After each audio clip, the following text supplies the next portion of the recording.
오늘 봉독한 말씀을 가지고 나를 살리는 부활 신앙이라는 제목으로 함께 은혜를 나누겠습니다. 우리 따라해 봅시다. 나를 살리는 부활의 신앙. 다시 한번 따라합시다. 나를 살리는 부활의 신앙. 네. 기독교의 가장 중요한 신앙의 교리를 들라면 절대 놓쳐서는 안 될 교리, 그리고 가장 다른 타 종교와 비교해 볼 때 가장 구별이 되는 가장 핵심 교리를 꼽으라면 부활 신앙이라고 말할 수 있겠습니다. 단연코 부활 신앙입니다. 만약에 예수님께서 십자가 달려 돌아가시고 3일 만에 부활하시지 아니하셨다면 우리는 예수를 믿을 필요가 없습니다. 우리는 기독교의 신앙을 가질 이유가 없습니다. 저도 예수 안 믿을랍니다. 그러나 예수님께서 부활하시고 다시 살아나셨기 때문에 우리가 그러한 예수님을 우리의 구세주로 믿는 것입니다. 사랑하는 여러분, 우리 모든 인간이 가장 마음에 소원하는 것이 뭘까요? 그리고 모든 인류의 신앙과 모든 종교가 궁극적으로 추구하는 그 끝이 무엇일까요? 바로 죽음을 정복하고 극복하고 영생을 얻는 것이 바로 모든 인간의 소원이자 인류의 소원이자 그리고 모든 신앙과 모든 종교의 목적입니다. 목표입니다. 그러나 기독교 외의 어떤 신앙과 어떠한 종교도 이것에 대한 명확한 답을 못 해주고 있습니다. 정확한 답을 못 주고 있어요. 어떠한 인간도, 어떠한 사상가도, 어떠한 철학가도, 어떠한 종교인도, 어떠한 성인도 이 죽음에 대한 정복, 영생에 대한 답을 주지 못하고 있습니다. 오직 예수님만이 우리에게 그 답을 주셨습니다. 사랑하는 여러분, 만약 수많은 불신자들과 안티크리스찬들이 이야기하듯이 예수님께서 십자가 달려 돌아가시고 그냥 거기서 끝나버렸다면 우리는 예수님을 믿을 필요가 없어요. 왜냐하면 그분 또한 죽음을 정복하지 못하고 죽음을 극복하지 못하고 사망의 권세에서 허덕이는 한 나약한 인간에 불과하기 때문에 그래요. 그러나 우리 예수님께서는 사망의 권세를 깨트리고 3일 만에 부활하셨습니다. 다시 살아나셨습니다. 이것이 얼마나 큰 은혜이자 큰 기쁨입니까? 예수님이 부활하신 것에 대해서는 참 많은 사람들이 하나님의 말씀을 통해서 볼 때 많은 사람들이 그 부활을 증언하고 있습니다. 오늘 본문 말씀에 보면 먼저 막달라 마리아와 여인들이 예수님의 부활을 보았습니다. 그리고 엠마오로 가는 두 형제들, 예수님의 제자들이 예수님의 부활을 목격했습니다. 그리고 11 제자가 목격했고 500의 형제가 일시에 예수님의 부활을 보았습니다. 누구는 예수님과 같이 밥을 먹기도 했고 같이 잠을 자기도 했으며 40일 동안을 주님과 함께 제자들과 120명의 성도들이 함께 거하며 하나님의 나라에 대한 말씀을 들었습니다. 우리의 주님의 부활은 명백한 사실입니다. 우리 예수님께서는 그리고 말씀하십니다. 요한복음 11장 25절 이하의 말씀에 보면 나는 부활이요 생명이니 누구든지 나를 믿는 자는 죽어도 살겠고 무릇 살아서 믿는 자는 영원히 죽지 아니하리라. 이 말씀이 의미하는 바가 무엇입니까? 뜻하는 바가 무엇입니까? 나를 믿으라는 겁니다. 예수 그리스도를 믿으라는 겁니다. 부활의 첫 열매가 되신 예수님을 믿기만 하면 우리도 부활할 수 있다는 겁니다. 우리도 사망을 정복하고 우리도 사망의 권세를 깨트리고 영원한 하나님의 나라에서 영생할 수 있다는 겁니다. 이 세상에 살아가는 동안 죽음과 같은 공포와 두려움과 낙심과 절망의 늪에서 예수님을 바라보게 되면 부활의 첫 열매가 되고 부활의 참된 주인이 되신 그 예수 그리스도를 바라보게 되면 절망 가운데 소망을 품을 수 있다는 겁니다. 낙심 가운데 희망의 빛을 바라볼 수 있다는 거예요. 이게 얼마나 큰 은혜입니까? 우리가 이 신앙을 가지고 있습니다. 우리가 이 신앙을 가지고 있어요. 부활의 주를 믿고 있어요. 구세주를 믿고 있어요. 이것이 얼마나 큰 은혜입니까? 따라서 진정한 그리스도인이라면, 저와 여러분 예수 믿는 사람들이라면 우리 안에 날마다 이게 살아 움직이고 꿈틀꿈틀대고 샘솟듯이 솟아오르는 신앙은 인앙이 꼽으라면 부활 신앙이에요.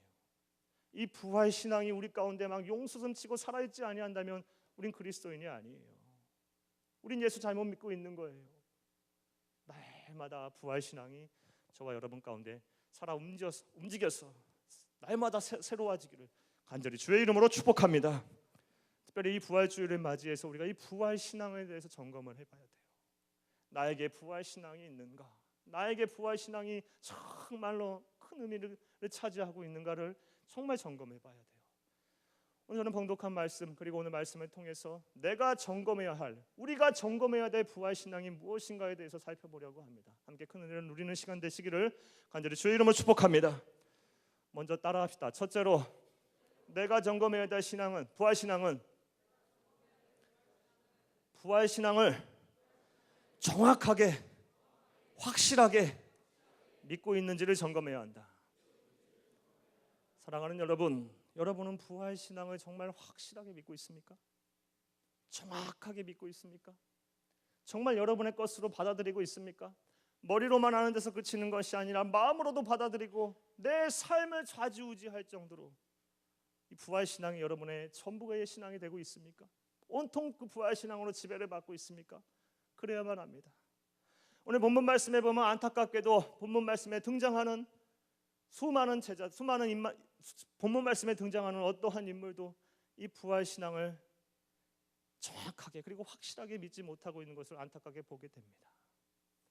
막달라 마리아도 그랬고 예수님의 11제자도 그랬고 그 예수님을 따라다니면서 수많은 기적과 수많은 이적을 바라보고 심지어 예수님을 향해서 주는 그리스도시요 살아계신 하나님의 아들이시냐라고 고백했던 베드로조차도 부활 신앙을 갖고 있지 못했어요. 예수님께서는 살아계시는 동안 제자들과 함께 하시며 3번이나 부활에 대해서 말씀하셨어요. 우리 주님께서 순환을 당하시고 모욕과 천대와 고통을 당하시고 3일 후에 사흘 후에 내가 반드시 다시 살아나리라 라고 말씀하셨어요. 그러나 그 누구도 오늘 본문 말씀에 등장하는 어떠한 등장인물도 그 3일째 되던 날 무덤가에 서성였던 사람은 아무도 없어요. 막달라 마리아와 마리아는 장례를 제대로 치르지 못한 것이 마음에 걸려서 예수님을 다시 장례를 치르고자 왔던 거죠. 예수님께서 다시 살아나셨다는 건 이만큼도 생각 못했어요. 제자들도 못했어요. 아무도 부활 신앙을 제대로 갖고 있지 못했어요. 그러나 예수님께서는 살아나셨습니다. 그리고 예수님께서는 부활하셨습니다. 사랑하는 여러분, 오늘 본문 말씀에 보면 우리가 다 읽지는 않았지만 11절 말씀에 보면 9절 말씀에 보면 막달라 마리아와 여인들이 예수님의 살아나신 그 부활하신 주님을 만나보고 제자들에게 이야기합니다. 그러자 제자들이 믿지 않았어요. 읽지는 않았지만 11절 이하의 말씀에 보면 엠마오로 가는 두 형제들이 예수님을 만났어요. 그리고 제자들에게 가서 또 내가 부활하신 주님을 만났습니다. 우리가 만났습니다 할 때 또 믿지 않았어요. 14절 말씀에 보면 읽지는 않았지만 14절 말씀에 보면 11제자에게 주님께서 나타나셔서 제일 먼저 하신 말씀이 뭡니까? 왜 부활한다고 했는데 왜 너희가 믿지 아니하느냐라고 책망하셨어요. 제자들과 막달라 마리아와 그리고 엠마오로 가는 두 형제들이 어떠한 사람이었습니까? 예수를 믿지 아니했던 사람이 아니잖아요. 불신자들이 아니에요. 하나님에 대한 지식이 충만했던 사람들입니다. 하나님께서 하나님이신 예수님께서 실제 살아 현장에서 기적과 이적을 행하시는 모습을 똑똑히 보았던 사람들입니다. 그런데도 부활 신앙을 믿지 않았어요. 우리는 어떠합니까? 사랑하는 여러분, 우리는 어떠한가요? 어려서부터 신앙생활을 해오고 어려서부터 수많은 설교를 듣고 어려서부터 수없이 예배를 드리고 수많은 봉사의 현장에 서 있지만 정말 여러분의 부활 신앙이 여러분의 것으로 받아들이고 있습니까? 여러분 정말 부활의 주를 정말 구세주로 믿습니까? 그 구세주로 믿는 이유로 말미암아 내가 영생하리라, 나는 죽지 아니하고 예수 그리스도의 품에 안겨서 천국에서 영생하리라 라는 사실을 믿습니까? 여러분의 삶의 현장에서 죽음에 대한 공포와 두려움과 같은 낙심과 시리에 빠졌을 때 부활의 주님을 믿음으로 말미암아 참된 소망이 내 안에 살아나서 다시 시리에 빠진 삶에서 다시 소생하고 다시 일어설 수 있다는 용기와 믿음을 가질 수 있다는 사실을 여러분 정말 믿습니까? 부활하신 구세주 예수 그리스도를 믿음으로 말미암아 그것이 모든 것이 가능할 것이라는 사실이 정말 여러분의 것으로 받아들여집니까? 이게 부활 신앙을 믿어야 돼요. 여러분, 예수님께서 부활하셨다는 사실 너무나도 똑똑한 사실임에도 불구하며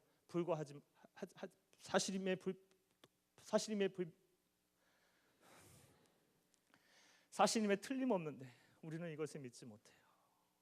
참 안타까워요. 예수님이 부활하신 건 정말 분명한 증거가 있습니다. 그 증거가 무엇일까요? 예수님께서 유대 총독 빌라도와 그리고 유대인들 그리고 수많은 로마 군인들에 의해서 십자가 달려 돌아가셨습니다. 그리고 나서 예수님을 따라다녔던 사람들이 행했던 모습들은 어떤 모습입니까? 자기 또한 죽을까봐, 예수님 때문에 자기도 피해를 입을까봐 문 꼭꼭 걸어 잠그고 다 숨어 있었어요. 그런데 예수님의 피가 마르기도 전에 며칠 있다가 그들이 완전히 바뀌었어요. 어떻게 두려움 가운데 벌벌 떨던 사람들이 그 예수님의 피가 마르기도 전에 며칠 사이에 그렇게 변해서 예수님을 믿어야 한다, 예수가 구세주시다, 수천 수만 명의 사람들이 그렇게 나타날 수 있었을까요? 왜 그렇습니까? 사람이 그렇게 쉽게 바뀔 수가 있는 겁니까? 아니에요. 사람이 그렇게 쉽게 바뀔 수가 없는 거예요. 왜 그래요? 두려움에 떨던 그들이 부활하신 예수 그리스도를 만났기 때문에 그래요. 부활하신 주님은 내 눈으로 똑똑히 바라보고 나니까 의심이 이제 확신으로 바뀌게 된 거예요. 사명이 생긴 거예요. 따라서 우리도 신앙의 양심을 가지고 하나님의 말씀을 보게 되면요, 부활하신 주님이 보입니다. 확실하게 믿어집니다. 사랑하는 여러분, 여러분의 신앙의 경험을 의지하지 마십시오. 여러분의 신앙의 어떤 상태, 훈련받았던 과거의 이력을 자랑하지 마십시오. 내 직분을 자랑하지 마시고 내가 받았던 어떤 그 과거의 여러 가지 찬란했던 그런 사역들을 자랑하지 마시고 현재 지금 내가 부활하신 주님을 믿고 있는지, 정말 부활하신 그 구세주가 나의 구세주가 되시는지, 그래서 나도 사망의 권세를 깨뜨리고 영생할 수 있는지, 나도 부활의 주님을 믿는 이유 하나만으로 죽음과 같은 두려움과 공포와 절망 가운데서 소망이 되신 예수님을 바라봄으로 말미암아 나 또한 다시 일어설 수 있는 믿음이 내게 있는지를 확인하십시오. 우리가 먼저 이거를 점검해야 돼요. 내가 점검해야 될 부활신앙, 내가 정말로 예수님을 부활의 구주로 믿고 있는지, 이것을 점검하시는 여러분 되시기를 간절히 주의 이름으로 축복합니다. 두 번째로 우리가 점검해야 될 부활신앙은 무엇일까요? 따라합시다. 둘째로, 크게 따라합시다. 둘째로, 부활신앙을 만천하에 전하고 다니는지 점검해야 합니다. 부활하신 예수님께서 제자들을 만나시고 책망하신 이후에 하신 말씀이 있습니다. 읽진 않았습니다. 15절부터 18절 말씀 같이 읽습니다. 16장 15절에서 18절 찾으셨으면 다 같이 아멘합니다.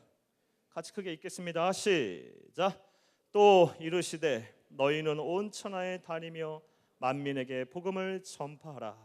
믿고 세례를 받는 사람은 구원을 얻을 것이요 믿지 않는 사람은 정죄를 받으리라.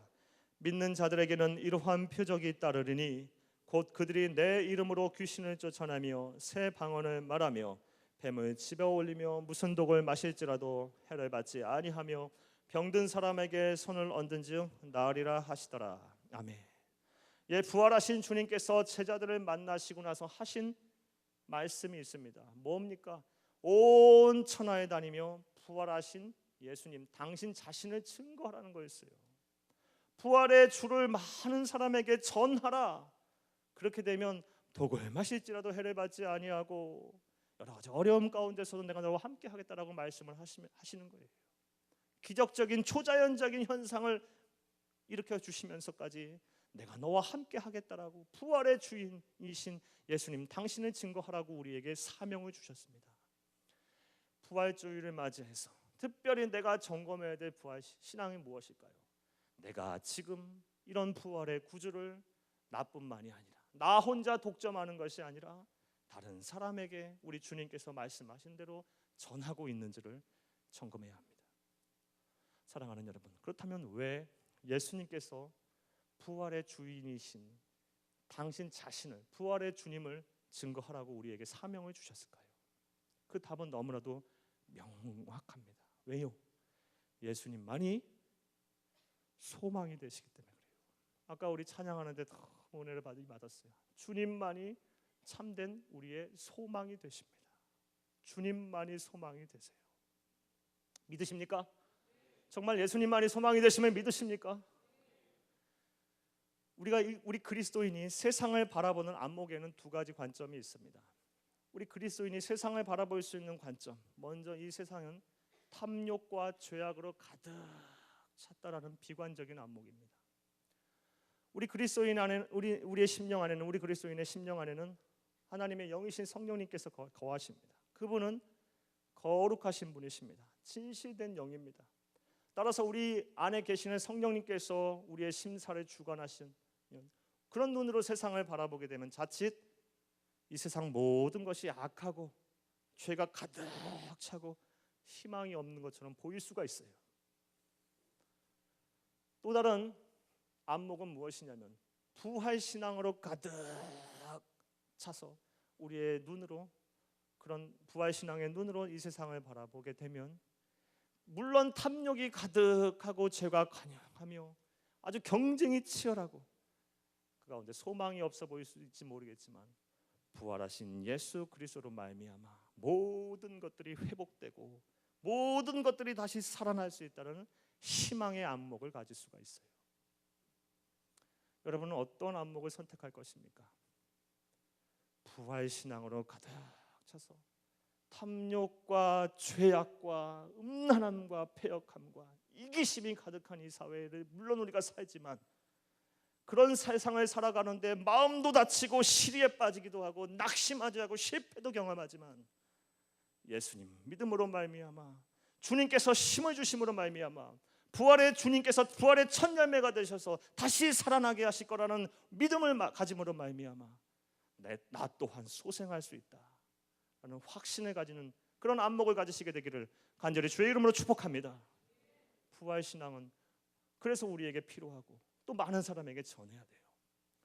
이번 주에 참 어처구니 없는 사건이 있었어요. 그렇죠. 많은 사람들이 너무 많이 죽었어요. 정말 몇 사람의 무책임한 책임으로 인해서 책임을 다하지 않은 모습으로 인해서 정말 어린 학생들이 바다에 다 빠지고 수장되는 모습을 보게 될 때 너무 마음이 아파요. 여러분들도 마음이 아플 것 같아요. 뭐 승무원들도 그렇고 그 일반인들도 그렇고 다 우리 청년 같아서 마음이 너무 안 좋고요. 특별히 우리 빠져서 죽은 우리 학생들 같은 경우는 내 자식 같고 또 우리 자식 같고 돼서 너무 마음이 안 좋아요. 교회 앞에 여기 고등학교가 있는데 고등학생들 교복 입고 막 이렇게 돌아다니는데 그 학생들 바라보는데 마음이 막 너무 힘들더라고요. 가족들은 얼마나 힘들까요? 그리고 우리 사회가 너무나 얼마나 버겁습니까? 이러할 때 필요한 게 뭘까요? 왜 하나님은 침묵하시는가? 왜 하나님이 살아계시다면, 왜 하나님께서 정말 살아계시다면, 그 사랑의 하나님께서 살아계시다면 왜 죄 없는 그 어린 학생들과 그 많은 사람들이 그렇게 바다에 수장되고 그 비탄에 빠져야만 하는가? 왜 그렇게 낙심하고 시리에 빠져야만 젖어야만 하는가? 이런 비관적인 눈으로 세상을 보고 말 겁니까? 그러면서 신앙을 저버릴 겁니까? 얼마나 이게 우리에게 불행한 일입니까? 그래서는 안 되죠. 부활 신앙으로 가득 차서 물론 그런 가운데서도 하나님은 섭리하시겠지. 하나님은 공의로우신 하나님이시기 때문에 무엇인가 또 다른 무엇인가의 소망의 끈을 놓지 않게 하시겠지. 무엇인가를 새롭게 하시겠지를 바라보며 시리 속에서 다시 소망을 품고 다시 낙심과 절망 가운데서도 다시 일어설 힘을 얻는 것이 바로 부활신앙이 우리에게 주는 이로움과 부활신앙의 능력 아니겠습니까? 우리가 이 부활신앙을 많은 사람에게 전해야 되겠어요. 많은 사람들에게 전해야 되겠어요. 여러분의 가정에서, 여러분의 학교에서, 여러분의 일터에서, 여러분의 삶의 현장에서, 여러분의 사역의 현장에서 어려움을 겪고 있는, 특별하게 낙심에 빠져 있거나 마음과 생각이 무너져 있는 우리 분들, 그리고 실제 삶의 현장에 삶의 무게로 인하여서 힘들어하는 우리 많은 사람들에게 예수님이 참된 소망이 되신다. 그분을 잘 믿으면 그분은 부활하셨기에 부활의 구주가 되셨기에 그를 잘 믿으면 그분이 세상이 알지 못하는 참된 평화와 기쁨을 허락하셔서 새로운 믿음과 새로운 용기와 힘을 주셔서 지혜를 허락하셔서 다시 살아나게 하실 것이다라는 또 그런 사실을 많은 사람에게 증거할 수 있게 되기를 간절히 주의 이름으로 축복합니다. 부활 신앙은 그런 거예요. 우리가 세상을 사는 눈을 바꿔놔요. 부활 신앙은 참된 소망이 돼요. 우리가 이것을 우리만이 독점해서는 절대로 안 돼요. 많은 사람들에게 나눠야 돼요. 그것을 저와 여러분 먼저 예수 믿게 하신 이유예요. 자, 부활주를 맞아요. 우리가 점검해야 될 부활 신앙 세 번째 따라합시다. 셋째로, 크게 따라합시다. 셋째로, 부활하신 주님과 날마다 동행하고 있는지를 점검해야 한다. 첫째로 우리가 점검해야 될 부활 신앙은 정말로 내가 부활 신앙을 정말로 믿고 있는지, 부활의 구주를 정말로 구주로 믿고 있는지를 점검해야 하고, 둘째로 내가 부활 신앙을 나만이 독점하고 있는 것이 아니라 남에게 증거하고 있는지, 전하고 있는지를 점검해야 하며, 마지막 셋째로 우리가 점검해야 될 부활 신앙은 정말로 이 부활하신 주님과 날마다 동행하고 있는지를 점검해야 돼요. 사랑하는 여러분, 예수님께서 부활하신 이후에 대제사장과 빌라도에게 먼저 보이지 아니하시고 9절 말씀에 보면 7 귀신 들렸다가 당시 상황으로부터는 창녀였대요. 이 창녀였던 막달라 마리아에게 보이셨어요. 그리고 11절 말씀에 보면 스승을 잃고 삶의 의미와 삶의 방향을 잃어버린 두 형제에게 보이셨어요. 그리고 13절 말씀에 보면 11명의 제자들, 역시 스승을 잃고 자기 또한 예수님처럼 죽을지도 모른다라는 두려움 속에서 벌벌벌 떨고 있는, 어떻게 보면 가장 어리석고 나약하고 밑바닥 인생을 사는 절망 가운데 있는 사람들에게 먼저 보이셨습니다. 이것이 의미하는 바가 있어요. 왜 대제사장들과 유대인들과 로마 총독이었던 빌라도에게 보이지 아니하고 가장 낮고 낮은 자, 천한 자 그들에게 보이셨을까요? 왜 부활하신 주님께서 처음 그들을 만나셨을까요? 그것은 우리와 함께 하신다는 사실을 보여주시기 위해서요. 우리와 늘 동행하시겠다, 늘 함께 하시겠다라는 것을 우리에게 보여주시기 위해서 부활의 주님께서 그들을 먼저 만나신 것입니다. 사랑하는 여러분, 우리가 인생을 살다 보면 좋을 때보다 안 좋을 때가 더 많아요. 우리가 뜻한 것보다 뜻하지 아니하는 방향으로 인생이 흘러갈 때가 참 많아요. 내가 계획한 것과는 전혀 상관없이 다른 방향으로 환경에 이끌려서 지배를 받아서 내 삶이 이렇게 흔들리고 저렇게 흔들릴 때가 너무 많아요. 그런 일들로 겪게 되면 내 자존감도 많이 낮아지고 삶의 의미도 때로는 잃어버리게 되고 참된 행복과 만족을 찾기보다는 인생이 참 허무하고 공허하다는 생각들을 많이 하게 됩니다. 때로는 원치 않는 일로 이번 경우와 같이 사랑하는 사람을 잃기도 하고요. 때로는 이유 없이 남에게 버림을 받기도 하고 상처를 받기도 하고요. 또 시기와 질투에 놓이기도 하고 아주 치열한 경쟁 속에서 이겨내지 못하고 실패를 경험하기도 하고, 예수님께서 부활하신 이후 처음 만났던 사람들은 전부 그런 사람들이었습니다. 그런 사람을 먼저 찾으시고 먼저 위로하시고 먼저 부활하신 당신을 보여주심으로 말미암아 소망을 갖게 하셨어요. 새로운 힘을 갖게 하셨어요. 위로하셨어요. 용기를 주셨어요. 우린 이 사실을 잊지 말아야 돼요. 부활의 주님은 지금도 우리와 동행하십니다. 여러분이 이제 손을 내밀어야 합니다. 우리 부활하신 주님의 못 박힌 못 자국 난 그 손을 지금 여러분이 잡아야 돼요. 날마다 잡아야 돼요. 그러면 저와 여러분은 우리 주님이 따뜻한 그 손, 그 잡은 그 손으로 말미암아 인생의 실패와 낙심과 절망 가운데서도 아무렇지도 않게 능히 감당할 수 있고 아무렇지도 않게 다시 소생할 수 있어요. 누누이 말씀드리지만 그리스도인의 진짜 매력은 기뻐할 수 없을 때 기뻐할 수 있는 거예요. 기뻐할 수 있을 때 기뻐하는 건 누가 못합니까? 어떠한 상황에서도 기뻐할 수 있고 낙심 속에서도 아무렇지도 않게 툴툴 털고 찬양과 감사의 열매를 제단을 쌓을 수 있는 게 진짜 그리스도인의 매력이에요. 무엇으로 말미암아? 부활하신 주님과 동행함으로 말미암아. 그 주님께서 끊임없이 은혜를 부어주셔서 끊임없이 소생의 은혜를 부어주셔서, 끊임없이 소망의 은혜를 부어주셔서 다시 살아나게 하십니다.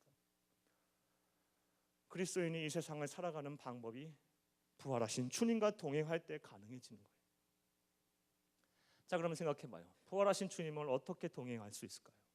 주님께서는 이미 부활하여 승천하셨는데 어떻게 부활하신 주님과 동행하고 어떻게 그분의 손을 잡고 갈 수 있을까요? 어떻게 낙심 속에서도 나도 찬양과 감사드리고 싶고, 기뻐할 수 없는 상황에서도 기뻐할 수 있고, 내 뜻함 지지 아니하는 계획 속에서도 환경에 지배받지 아니하고 내가 가야 할 길 소명자는 뒤로 돌아보지 아니한다고 했는데 다시 뒤로 돌아보지 아니하고 그 길을 또박또박 걸어갈 수 있을까요? 나도 주님과 동행하고 싶은데 그 주님을 어떻게 만나야 할까요? 예수를 그리스도라고 고백하는 성도들에게는 누가 계십니까? 그 심령에 예수님이신, 하나님이신 그분의 영인 성령님이 거하십니다. 그 성령님을 붙잡는 거예요. 지금 여러분의 심령에 성령님이 거하십니까? 여러분은 부활의 주님을 정말 믿으십니까? 정말 믿으십니까? 그렇다면 한치도 의심하지 없이 여러분의 심령에는 성령님이 거하세요. 하나님의 영이 거하세요. 그 영은 하나님의 영이신 성령님, 예수님이신 성령님은 우리가 하나님의 나라 가는 그날, 우리의 이 세상의 삶이 다하는 그날까지 우리를 도와주시고 보호하시고 우리를 인도하시고 우리의 손을 잡아주시고 따뜻한 품으로 우리를 안으시는 영이세요. 하나님이세요. 그분과 대화하는 거예요. 그분을 의지하는 거예요. 그분의 손을 잡는 거예요. 하루도 12번씩 우라가 치미는 사람들은 계십니까? 하루도 12번씩 수도 없이 화가 나고 분노가 나고 누굴 미워하고 상처받은 것으로 인해서 낙심이 되고 아파하고 힘들고 어렵고 외롭고 두렵고 그런 상황이 여러분에게 놓이게 될 때 어떻게 해야 합니까?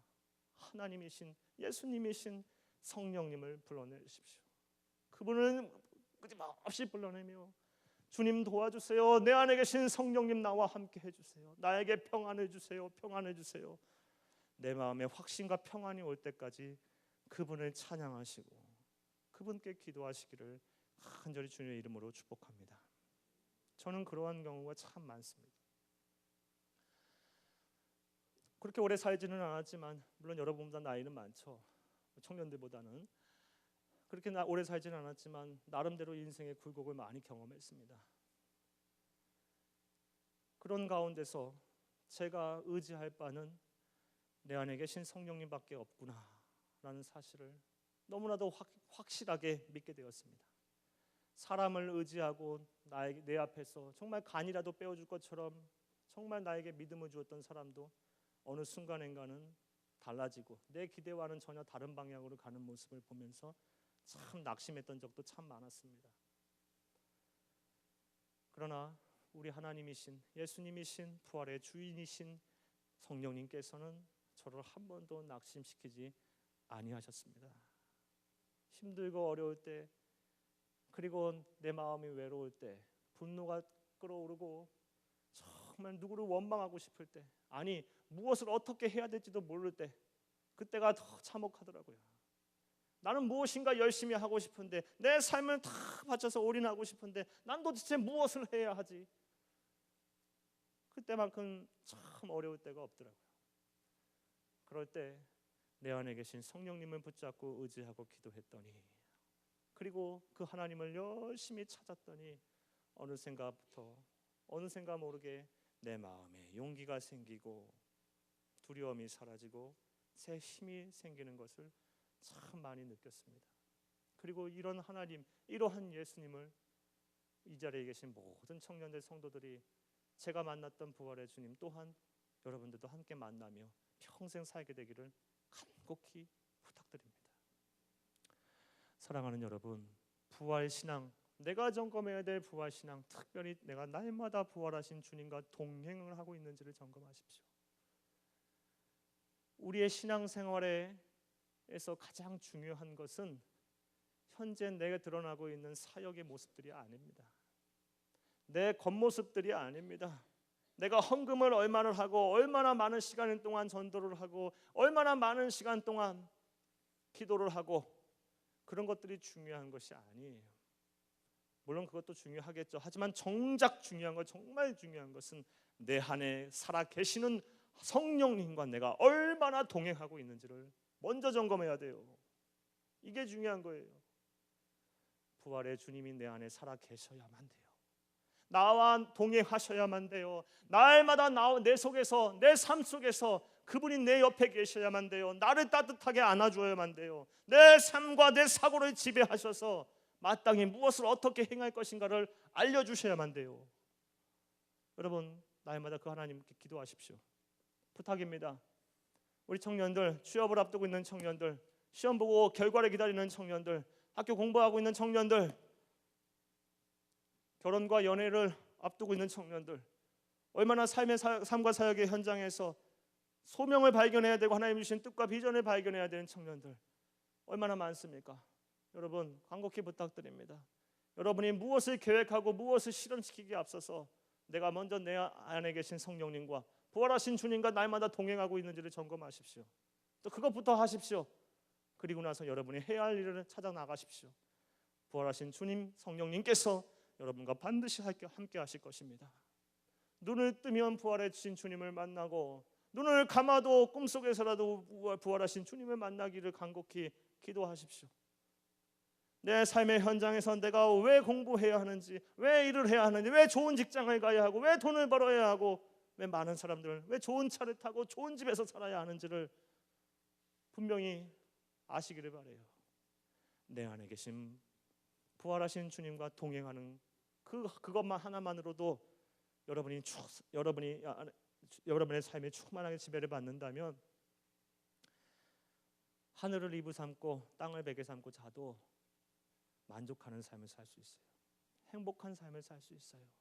사람에게 굳이 그렇게 바라보고 비굴해질 필요도 없고 환경에 휘둘리면 낙심하고 이러고 저러고 할 이유도 없어요. 우리 주님 한 분만으로 만족하겠네. 우리 주님 한 분만으로도 이 세상의 천국을 살 수 있어요. 그리고 그런 삶을 사는 자 하나님께서 내버려 두겠습니까?